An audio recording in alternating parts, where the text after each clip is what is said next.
Bambini, forza, la lezione è finita, andate a casa.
Ma tu non ce la faccio figliarella mia.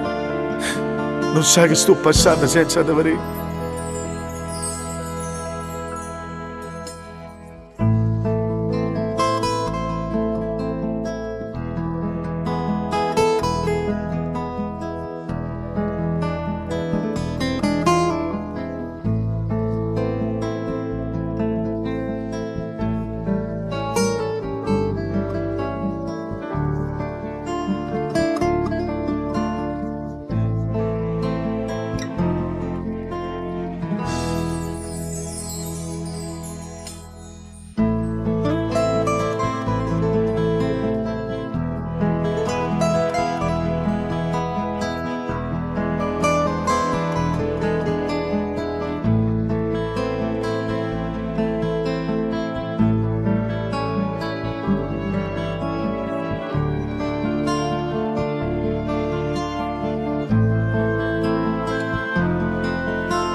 Professore!